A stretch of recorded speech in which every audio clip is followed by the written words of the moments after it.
السلام عليكم ورحمة الله وبركاته. أصحابتك وحرن جنة الكمركة للسود واضح أدي هذا وما تنتهين ما أنت وثلاثة وأنا طبعا كبيش اللبادة فبراير سنة كلبادة كون يلحي اللباتنك مقال كان وحن ربائنا ندي كل وذاقو ودهوسات كأقل كوكيل لدى كونغرس كمريكان كأقابل سن لحسابتن كيبارتانا دا أيام ما أنت وحا يسؤال ويديين نيكا سيدو كوميلغار كحلكة إذا ماذا آيس وقوها يا تود لاينس ninka immigration ka waaxda immigration ka madaxda ka ah USCIS ta Joseph Edlow iyo ciidamada CBP da ninka madaxda ka ah oo la yiraahdo Rodney Scott arrimaha la xiriira howlgallada ciidamada ICE ay ka wadaan qaar ka mid ah gobolada Mareykanka ayaa wax laga weydiiyay qaarkood waxa la weydiiyay ma iscasilaysaan arintaasi waa ay diideen iyo gudoomiyaha gobolka Minnesota oo isagu maanta qaar ka mid ah ganacsiyada yaryar ay shir jiraa'id ku qabteen magaalada Minneapolis ayaa waxa uu sheegay maadaama baarlamaankii gobolka Minnesota uu furmay inay isku day doonaan in lacago la siiyo ganacsiyada yaryar maadaama howlgallada ciidamada ay ka wadaan Minneapolis iyo St. Paul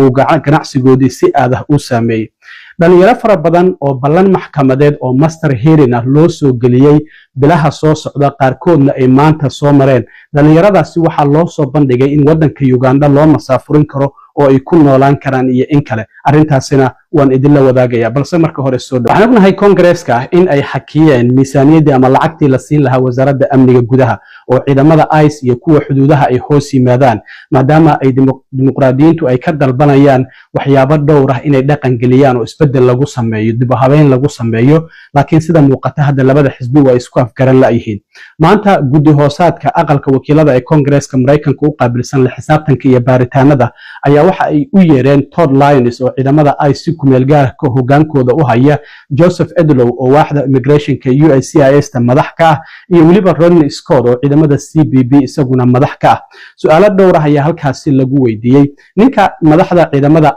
ICE ka ah ayaa waxa mid kamid ah xildhibaanada uu weydiiyay ma jiraan qof kamid ah ciidamada ICE oo shaqada laga ceeliyay intii howlgalladan ay gobolada Mareykanka ay ka wadeen oo fal anshax darro ah lagu eedeeyay maya ayuu yiri sidoo kale waxa la weydiiyay ma jirtaa in laba qof la dilay intii howlgalladan ay socdeen markii hore uu ka aamusay waxa la yiri ninkii kalkaaliyaha caafimaad ee Alex Brady iyo hooyadii oo la dilay 24kii bishii January iyo sidoo kalena hooyadii Renee Good oo iyadana la dilay 7 January labadaas qof waa dhinteen Soomahan ha ayuu yiri sidoo kale waxa la weydiiyay arinta la xiriirtay in madaxweynuhu iyo qaar kamid ah hoggaanka in wasaaradda amniga gudaha ay ku tilmaameen in argagaxyaal gudaha ay ahaayeen arintaasi kama jawaabay ayuu yiri baaritaano ayaa sidoo kale socdo markaasi waxa sidoo kale la weydiiyay wiilkii da'da yaraa ee 5 jirka ahaa oo ciidamada ICE intay ka wadeen Minneapolis isaga aabihii Texas ay ku xireen walow markii dambe toddobaadkii la soo dhaafay la soo daayay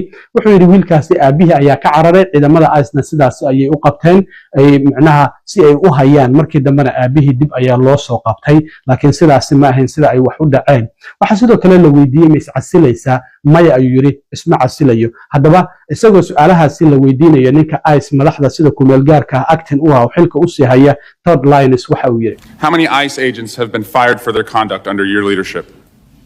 Sir, I can get you that data. I'll get that back to you. Is it more than one? I'm not going to speak about personnel actions, but I'll get you that data. Can you tell us if at least, God, I hope at least one person has been fired for their conduct since these operations have begun? Are you telling us you can't even say one person's been fired? Sir, I'm not going to talk about personnel actions, but we will get back to you. But 2 people have been killed so far. Is that right? A nurse named Preddy and a mom named Good.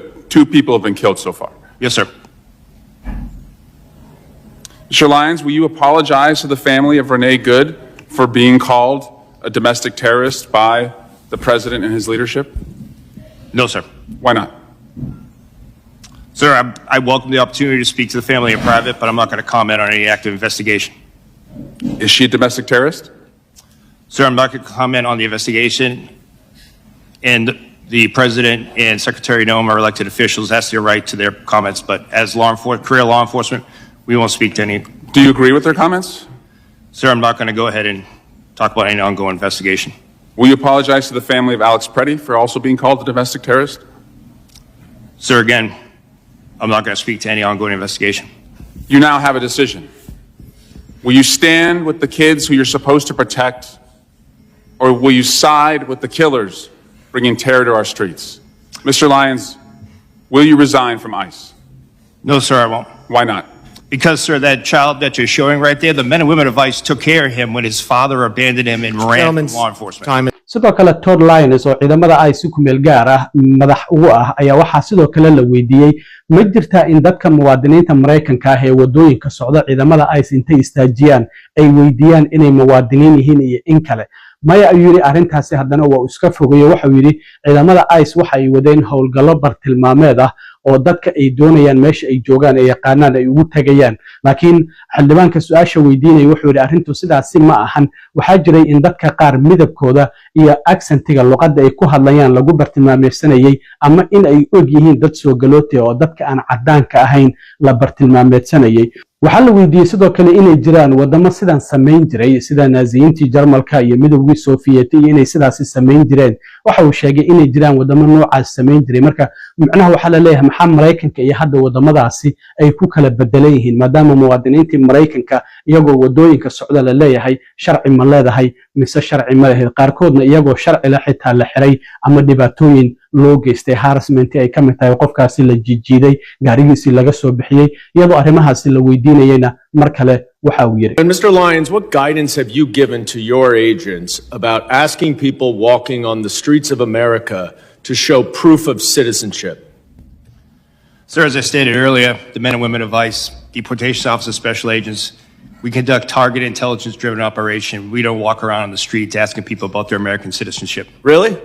So all of those individual American citizens who have been randomly asked are lying. Is that what you're saying? Sir, if the men and women of ICE are conducting an investigation, whether it be for Title 8 immigration enforcement or Title 18 criminal enforcement, they'll ask someone their nationality.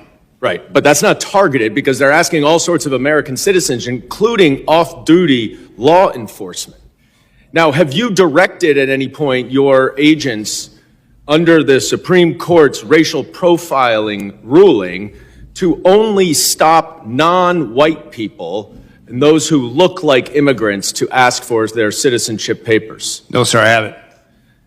Now, you are aware, of course, and there's numerous well-documented instances of people, American citizens, being asked to show and prove their citizenship. Do you know what other regimes in the 20th century required similar proof of citizenship? Yes, sir. What? Sir, there was various nefarious regimes that did that. Is Nazi Germany one? Yes, but Is the Soviet Union one? I honestly... Sir, I'm asking the questions. Is the Soviet Union one? Yes, sir, but I totally, this is the wrong type of questioning. I'll tell you what the wrong type of actually, thing sir, is. Sir, it's the my Holocaust time. Museum Reclaiming is my down at 14th time, and sir. Independence. If you want to go see Reclaiming my Nazis, time, that's what Mr. it is. Chairman. It's not the men and women of ICE that are out there doing it every day. So to say that the men and women of ICE that can Mr. stop Chairman, us, I'm reclaiming my time. I would like my wrong. time back, please. sidoo kale xildhibaan lagu magacaabo Eli Crane oo Arizona laga soo doorto ayaa waxa uu yiri madaxweynayaashii hore wadanka u soo maray masaafurin waa ay sameyn jireen oo dad fara badan wadanka waa ay ka masaafuriyeen laakiin qalalaasan noocan oo kala ah ma aysan dhici jirin waxa uu sheegay in madaxweyne Clinton uu masaafuriyay 12 milyan waxa qalalaasana aysan dhicin Bush 2 milyan ayuu masaafuriyay Obama oo madaxa masaafurinta madaxweynayaashii ugu dambeeyay hadda wadanka soo maray leeyahay isaga ayaa ugu masaafurin badnaa 5 milyan ayuu masaafuriyay ayuu yiri marka qalalaasana ma jirin Trump xilligiisii hore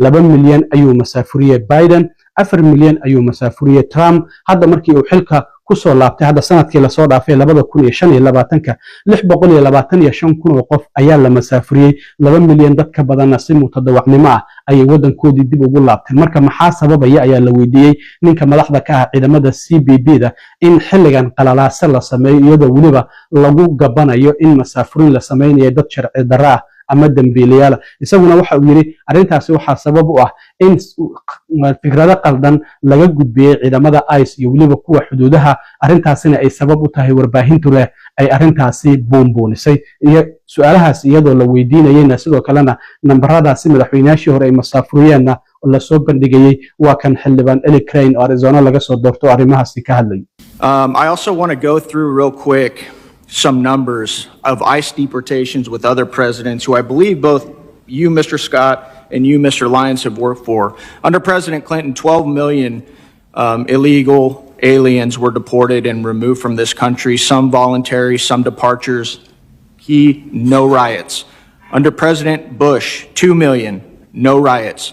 Obama, who was often referred to as the deporter-in-chief, 5 million, including returns, no riots. President Trump in his first term, 2 million deported, no riots. President Biden, 4 million, including expulsions, varying by estimates, no riots. President Trump again this year, 625,000 with 2 million voluntary leaving through CBP Home App. Mr. Scott, can you explain why these other presidents that you work for, both Democrat and Republican, have deported far more people than this president and we've seen no riots? I would say it has a lot to do about rhetoric and misleading the American public about what's really going on and how important border security really is to this nation. dhinaca kale gudoomiyaha gobolka Minnesota Tim Walz iyo qaar ka mid ah milkiilayaasha ganacsiyada yaryar ee maanta shir jaraa'id ku qabtay Minneapolis howlgallada ku dhawaad 3 bilood oo la soo dhaafay ciidamada ICE ay ka wadaan magaalooyinka Minneapolis iyo St. Paul waxa ay saameyn xooggan ku yeesheen ganacsiyada yaryarka ah qaarkood waa ay xirmeen maadaama dad imaanaya aysan jirin isla markaana kiradii qaarkood aysan iska bixin karin haddaba gudoomiyaha gobolka waxa uu sheegay maadaama kalfadhigii baarlamaanka uu dib u soo laabtay inay isku dayayaan in lacag loo ansixiyo si ganacsiyadaasi ay u sii jiraan ama ay u sii shaqeeyaan waxa uu sheegay arrintan waxaan sameynay xilligii coronaviruska laakiin arrintaasi waxa ahayd arrin masiibaha waxba laga qaban karin laakiin waxa uu yiri masiibadan waa mid bini aadamku uu sameeyay sidaas darteed waxaan isku dayi doonaa inaan ganacsiyada yaryar caawino hadda dawladda hoose ee Minneapolis ayaa toddobaadkii hore waxay meel mariyeen lacag 1 milyan oo dadka degan Hannibal County kirada looga bixinayo dad badan ayaa guryahoodii ka baxalayay marka waxa ay ansixiyeen inkastoo hadda maayarka la filayo inuu saxiixo 1 milyan oo dollar in dadka kirada iska bixin waayo maadaama dadkii aysan shaqo aadaynin in kirada looga soo bixiyo dadkaasina aan guryaha laga saarin waa kan gudoomiyaha gobolka Minnesota oo isaguna arrimahaasi ka hadlay. But I would preview for all of you as we get ready to move into the legislative session, we're working with our partners, we're listening to people like Patty who are telling us this is what we need, and I think here later this week, or we'll try and get something out, put a package of relief together, especially focused around businesses. Very much we had to do this during COVID. COVID was something that we couldn't control. This is an entirely man-made and avoidable catastrophe that's fell on these businesses. But I think it's still important for us to put something together to make sure that they get back on their feet. These are resilient folks. These are entrepreneurs. They know how to make things work. But what has been brought upon them, without a little bit of help, is going to be very difficult. And the sad part about this is if, again, totally avoidable, totally should not have happened and had nothing to do with immigration, ends up putting businesses out of work or out of business, that is totally unacceptable. dhinaca kale maalmaha waxaa jirtay dhalinyarada Soomaalida ee wadanka sharci darrada ku soo gashay in ballamo master hearing ah loo soo gelinayay systemka loo soo gelinayay ilaa 40 dhalinyaro ah oo Nebraska ku nool waxay sheegeen in bisha March oo hadda TPS ta Soomaalida Temporary Protection Status ka uu ka dhacayo 17 in 17 loo soo geliyay dhalinyaro kale oo Missouri ku nool iyagana waxa loo soo geliyay 16 bisha oo ilaa 10 qof ah dhalinyaro maanta marka maxkamadaasi master hearing ka soo martay ayaa waxa ay ila wadaageen in ay jiraan in dhalinyaradaasi loo soo bandhigay in wadanka Uganda loo masaafurin karo Uganda waxa uu ka mid yahay wadamada Mareykanka ka ogolaaday in dad aan dadkooda ahayn loo soo masaafuriyo dadka dhalinyarada marka Soomaalida waxa la weydiinayay waliga Uganda ma ku soo noolay mase ku noolaan kartaa dhalinyarada intooda badan waxa ay sheegeen sida ay sheegeen in aysan ku noolaan karin wadankaasi Uganda hal mid oo kamid ah ayaa yiri wadankaasi hal sano ayaan ku noolaa marka waxa la siiyay 14 maalmood oo iga soo fikiraan in dhalinyaradaasi Uganda loo masaafurin karo iyo in kale marka sida muuqata hadda dhalinyarada master hearing ay ugu jirto bisha March ee soo socota arrimahaasi oo kale ayaa sugaya maadaama TPS ay ka dhacayso in dhalinyarada Soomaalida Uganda maadaama uusan ka fogeyn Soomaaliya la geeyo wadanka Uganda oo la yiraahdo halkan waa inaad wadankiini ka sii aadaan sida marka muuqata arrintaasi maadaama TPS ay dhacayso inta badan dhalinyarada Soomaalida ee wadanka sharci darrada ku soo gashay bishan ilaa iyo bisha saddexaad ee March laga gaarayo dhamaadkeeda ayaa ballamo master hearing intooda badan loo soo wada geliyay oo hadda 40 dhalinyaro Nebraska ku nool waxay sheegeen in 17 bisha saddexaad in loo soo geliyay si ay sheegay kuwa Kansas Missouri ku noolna waxay sheegeen in loo soo geliyay in 16 bisha March hadda bishan February sida muuqata waa ay bilaabataba maanta dad ayaa maro waatan Uganda loo soo bandhigay marka sida muuqata dhalinyarada Soomaalida waxa muuqanaysa in la leeyahay wadankaasi Uganda maadaama Soomaaliya uusan ka fogeyn halkaasi ayaan idin celinayna marka waan arki doonaa arrimahaasina waxyaabaha ka soo kordhay dhalinyaradaasi qaarkood haddii aan helana wareysi ayaan la yeelan doonaa way idin soo gudbin doonaa aad iyo aad u mahadsantiin intaan mar kale kulmi doono waa